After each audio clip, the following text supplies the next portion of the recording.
Buenas noches desde el búnker, otra vez aquí con vosotros, otra noche más, otro dólar más, como digo yo.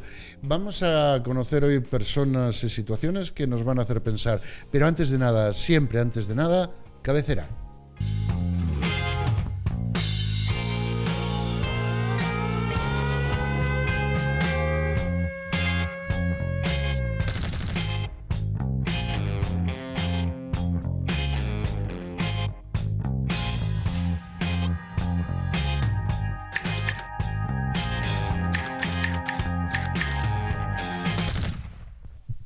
Bueno, esta noche tenemos a una persona que se llama Luis Fanjul Viña, que es de Ciudadanos de Avilés. Buenas noches, ¿cómo estamos? Encantado, buenas noches. Igual dije algo equivocado o está todo bien. Está todo bien.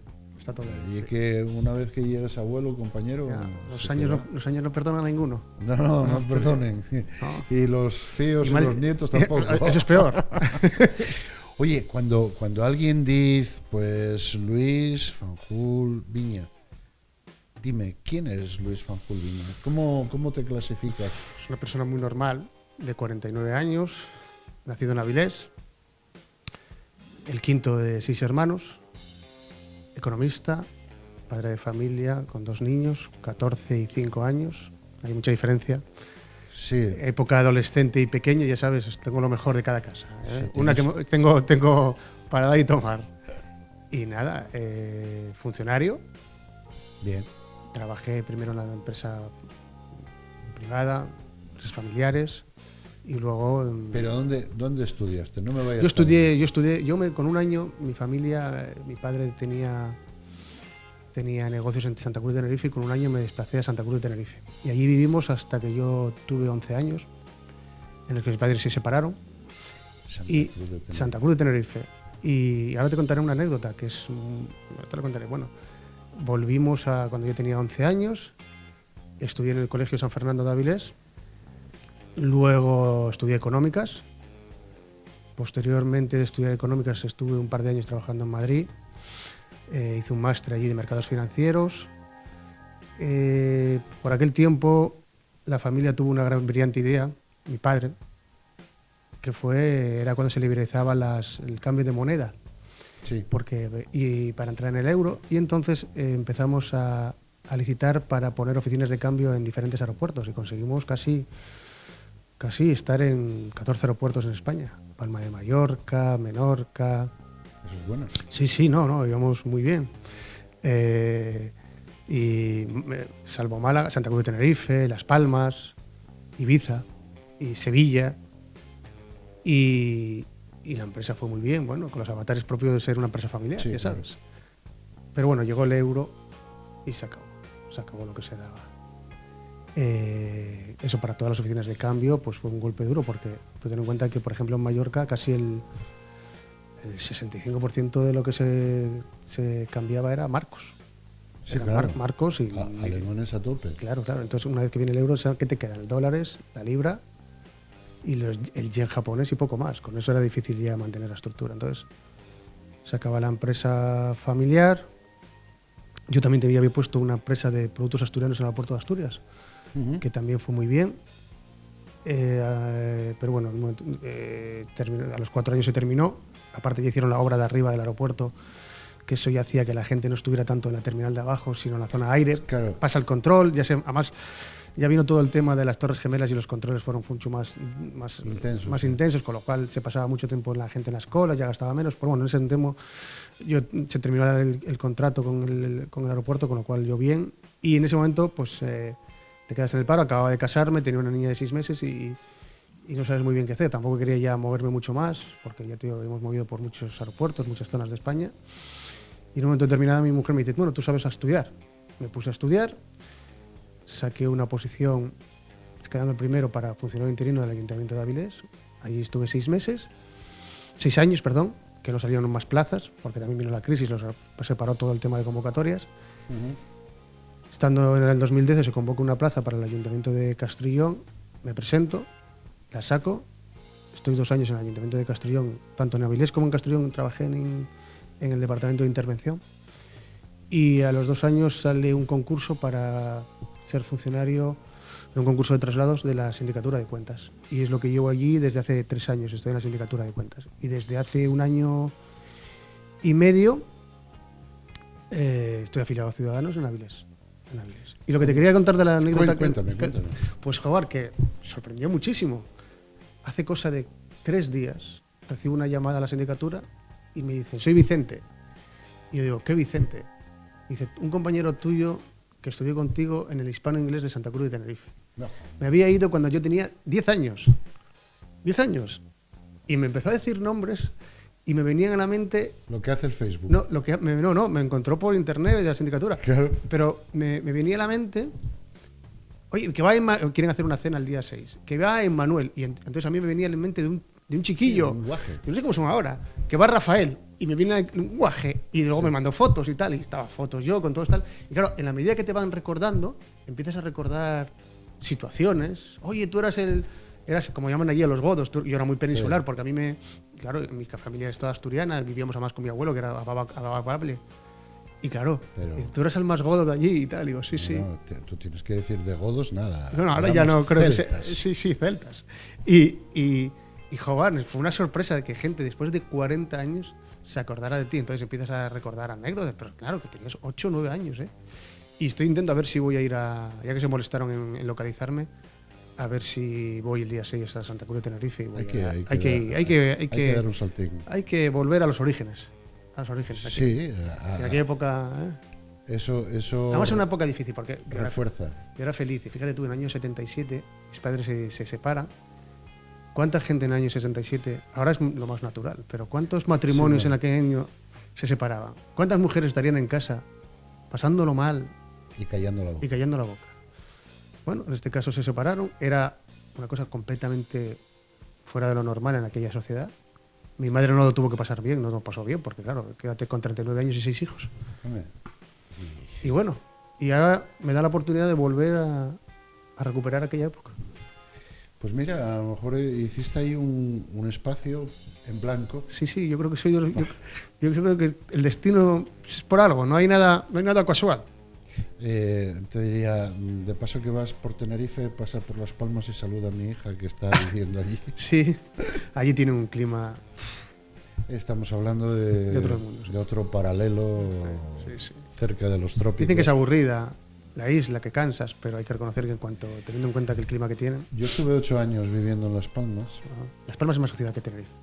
Sí, bueno, pero da lo mismo porque no deja de ser una isla, entonces... Recuerdo que los fines de semana, cuando descansaba, pues alquilaba un coche, daba 3 o 4 vueltas a la isla y entonces parecía que había recorrido un mogollón de kilómetros. Es... Bueno, ahí todavía tenéis el Teide, que tiene 3 kilómetros para arriba. Tenerife tiene yo creo que es el compendio de todo lo que son las islas. El norte es verde como aquí, con unas lagunas de frío. Hombre, y el sur, verde, yo prefiero La Palma. Sí, La Palma, la isla. La caldera de Taburiente. Sí. Pero bueno, bonita, pero sí. Tenerife tiene también el sur, que es más turístico, pero también más árido. Pero el norte es verde. Sí. Y agreste, sí. Y yo invito a muchos a visitar La Gomera. No, son buena gente. Son gente que tú entras en un bar y enseguida hablas con todo el mundo. No son gente abierta, ¿no? Bueno, el canario no es cerrado. Yo estoy hablando de una época en la que yo estaba allí, que era 1980, 1988. Marché yo del 81. Claro, pues casi nos cruzamos. Lo que pasa allí es que yo era mucho mayor que tú. No te creas. No voy a hacer 60 en enero. Yo marché allí con 10 años. Bueno. Volvimos para Avilés. Pues tienes justamente 10 años menos que yo. ¿Y qué hacías allí en Tenerife, en Las Palmas? Trabajando. Trabajaba en Las Palmas y la base mía estaba en Arguineguín, en un sitio que es una fábrica de cemento que lo llamaban El Pajar, y ahí estaba yo trabajando. Entonces recuerdo que eran unos años muy difíciles porque a mí me llegaron a escupir a los pies y decirme godo hediondo, márchate de en una época. Ahora ya no, yo creo que las últimas veces que he ido, que habrá ido hace 5 años, porque ahí todavía se quedó viviendo mi hermano y tal, yo creo que todos son nacionalismo. Aparte, en aquella época peninsulares había muy pocos. Sí. Ahora está lleno. Sí, ahora recuerdo, digamos hace unos años, cuando estuve allí, que me dijo una persona, no, preferimos que vengan ustedes, los peninsulares, a que nos llenen esto de marroquíes. Sí. Era una época del M. Payá, que era una época en que surgían los nacionalismos y había un nacionalismo canario. No era irrelevante porque nunca tal, pero sí se hacía sonar y tal, porque tenía el apoyo de Argelia. Sí. Porque Argelia presionaba con el tema del Sáhara. No quiero entrar ahí porque recuerdo... Era una época convulsa, años 70, finales de los 70. Luego ya vino la transición y ya cambió mucho el tema. Pero en aquella época hay que reconocer que los peninsulares sí éramos los godos hediondos. Sí. Había muchos carteles de godos. Pero bueno, no era la mayoría, era una minoría. Pero muy, que se hacía notar. Había demasiados menceis por ahí. Sí. Menceis de Chigre, como guerrilleros de Chigre, para los que no me entiendan. Y entonces, ¿cómo llegas desde tu profesión? ¿Cómo llegas a la política? ¿Cómo haces ese trasvase? Por contactos. En un momento determinado, ves, sobre todo la época que vivimos antes de las últimas elecciones, pero bueno, había una crisis muy convulsa, todo bastante... Los partidos tradicionales estaban claramente... Habían perdido completamente el rumbo. Tantos años gobernando los mismos, yo creo que llegaba a un punto donde había que aportar frescura.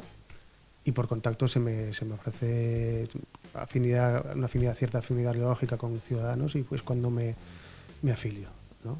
Pero ya te digo, yo creo que hay que reconocerlo, tanto Podemos como Ciudadanos han sido un aire fresco que se necesitaba en la política. Desgraciadamente, acabar con el bipartidismo es complicado, pero sí es verdad que esos dos partidos han conseguido que tanto el Partido Popular como el PSOE, de cierta forma, se pusieran las pilas y vieran que esa forma de llevar la política, llevar el gobierno y llevar los partidos políticos tenía que acabarse. Es difícil, porque hay unas dinámicas difíciles de romper. Vamos a ver, yo quiero explicar a la gente que nos ve porque todavía me decían, Ciudadanos, esos son los de la Falange. Y yo explicaba, vamos a ver, tenemos que empezar a reformar las ideas políticas y filosóficas. No, yo te puedo asegurar que no soy nada de derecha. Yo me considero una persona de centro-izquierda liberal. Pero considero que también que el Partido Socialista no representa exactamente, con su forma de actuación durante tantos años, se ha derivado hacia unas posturas muy... Pero lo acabas de decir, centro-izquierda liberal. Y no un liberal, y no solamente un liberal en lo económico, porque en lo económico, en cierta forma, desgraciadamente viene todo muy dado. Incluso la gente de Podemos, a la que yo les reconozco a algunos de ellos una capacidad intelectual, por mucho que ellos piensen que pueden cambiar, la situación económica en una economía internacionalizada es muy complicado y tú no vas a poder hacer todo lo que quieras. Pero sí se puede actuar en el plano social y me parece bien y correcto. Y yo en el plano social abogo por ese liberalismo en el sentido de que dejar a la gente en su iniciativa privada, tanto social como económica, que es lo que hace que las sociedades progresen y avancen, principalmente. No involucrarse mucho. Yo creo que las administraciones tienen que estar para regular aquellas distorsiones. Las administraciones tienen que estar ahí para administrar y para no tocarles. Exacto, narices. Solamente entrar en cuestiones que distorsionen la libre competencia, que distorsionen la actividad social de los ciudadanos. Es que la misma palabra lo dice. Meterse mucho, no hay que regularlo todo. Bueno, ¿qué podrías mejorar desde tu posición? ¿Qué podrías mejorar? No qué vas a poder mejorar. ¿Qué podrías, en estos momentos, si te dejan las manos abiertas, mejorar? Yo que trabajo en la administración, creo que la administración se está haciendo intentos, es complicado. La administración debe ser mucho más ágil, mucho más fácil, más fácil para el ciudadano. Yo creo que el aparato normativo que tenemos es bestial, que no hace simplificar los trámites administrativos, sino que lo están complicando más. Últimamente se ha aprobado ahora una nueva ley de contratos y si la anterior era un poco complicada, esta lo ha complicado más. Es decir, eso obliga a que cualquier ciudadano, si coge un texto normativo, pues cada vez se lo complica más, no se lo hacen fácil. Había una ley de procedimiento administrativo que era clara, simple, y la han complicado ahora con dos nuevas leyes, la 39 y la 40. Yo creo que tendríamos que simplificar todo lo que es el aparato normativo para que sea simple y accesible al ciudadano. Y cuando digo también el aparato normativo, también me refiero al aparato judicial. Es decir, si Sí. tú coges una sentencia, no la entiende nadie. Entre el fundamento y la sentencia en sí mismo, el pobre paisano no la entiende. Y Bien. por eso surgen muchos abogados. Yo no digo nada, ellos tienen que trabajar, pero creo que hay que simplificar. Hay que hablar con la lengua que habla el pueblo. Exacto.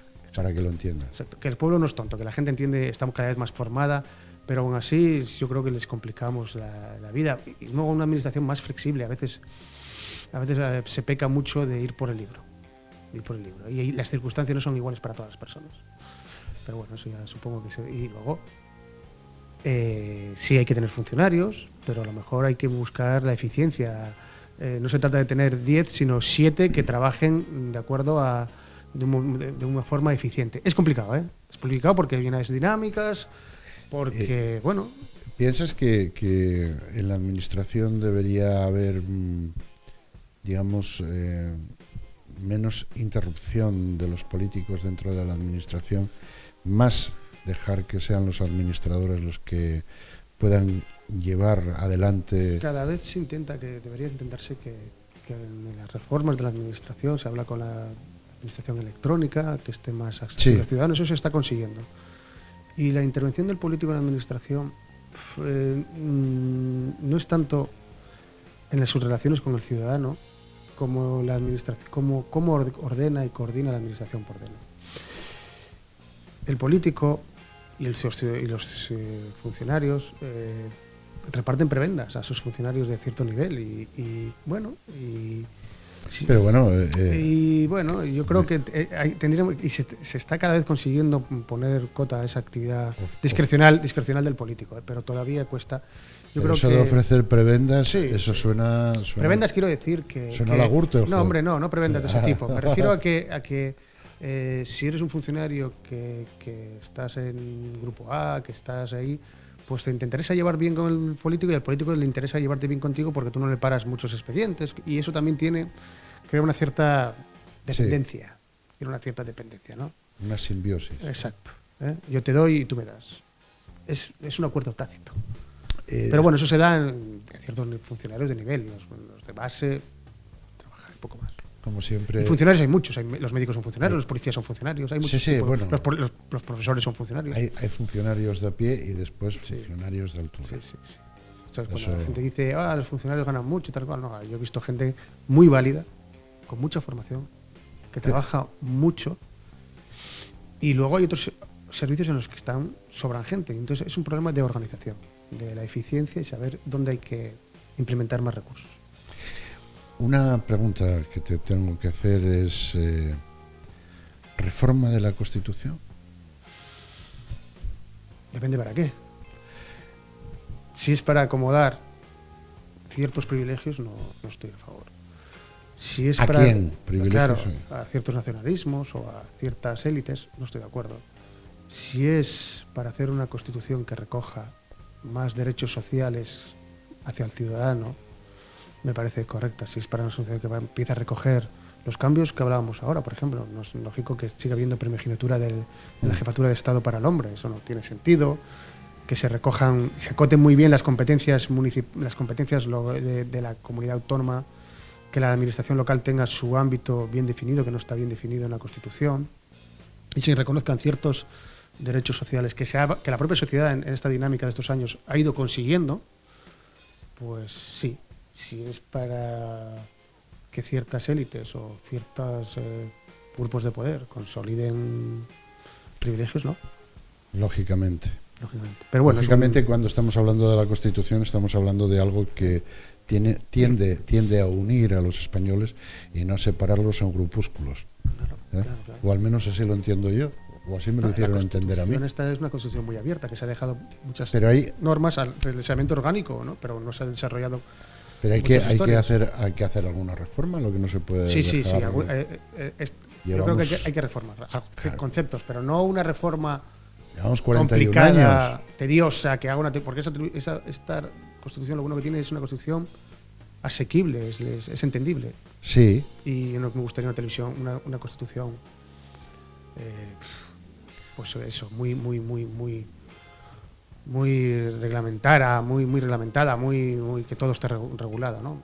Al final de cuentas, cada X tiempo tenemos que nos reciclar. Exacto. Sí. Alguien comentaba... Hay que recoger en la Constitución los derechos que han recogido las mujeres, hay derechos fundamentales. Exacto, que no hay que cambiar. Los derechos sexuales, hay que recoger cosas de esos en derechos fundamentales. Exacto.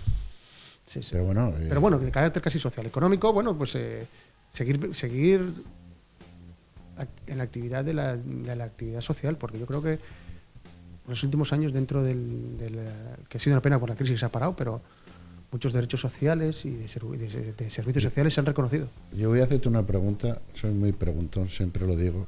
Bueno, a lo que me dedico y a hacer preguntas. Derechos de la infancia, recoger, también. Yo te iba a preguntar una cosa como economista.